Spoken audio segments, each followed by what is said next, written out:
Picture this. You're an average American, and one day at church, your pastor tells you that God is commanding America to support Israel unconditionally. But wait, aren't church and state supposed to be separate? Oh, but then you find out your congressman just voted to send billions of dollars overseas, while your own town has bridges falling apart and people literally living on the street. And when you ask why, when you just ask the question, you get called anti-Semitic. That's exactly what's happening to the most loyal voices in MAGA right now. They're asking why Israel comes before Americans, and they're getting destroyed for it. Trump unendorsed Marjorie Taylor Greene, the woman who defended him through impeachments, through January 6th, through everything. She called what's happening in Gaza a genocide.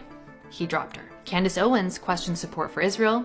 Well, she got fired. Tucker Carlson said maybe we shouldn't send billions to a country of 9 million people while Americans are struggling. He got canceled. These are the voices that built MAGA, and they're being expelled for asking one question. Why are we unconditionally supporting Israel? And then there's you, the person who thought you were voting for America first. Do you want to know how deep this really goes? Bibi Netanyahu addressed Congress and got 58 standing ovations. By the way, that's more than any American president in history. So to put this very simply, your representatives gave this foreign leader 58 standing ovations.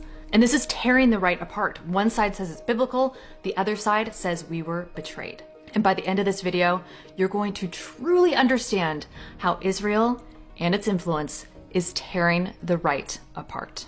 Okay, so let's start with what nobody can deny. Israel has unprecedented influence over American politics. America and Israel must stand together.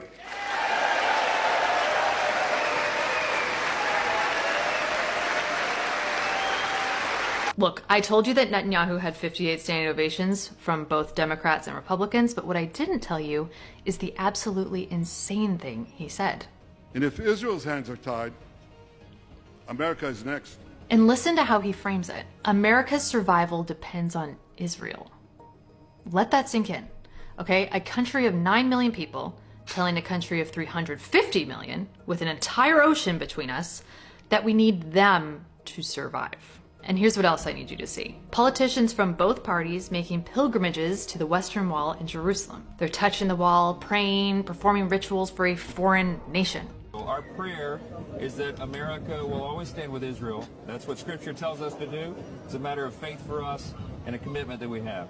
Like, what? Making policy decisions that previous administrations avoided for decades because they knew how explosive they'd be. Moving our embassy to Jerusalem, recognizing Israeli sovereignty over the Golan Heights, and we're not just talking about symbolic gestures. Israel is the #1 recipient of US foreign aid by a massive margin, okay? Massive.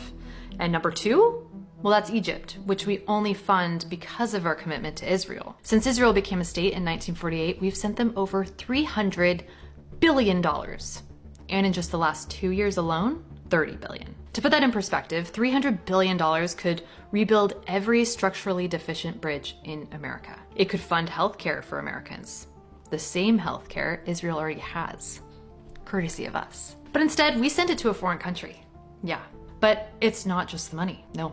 Laws are being passed right now that criminalize criticism of the Israeli government under the guise of combating anti-Semitism. Think about that.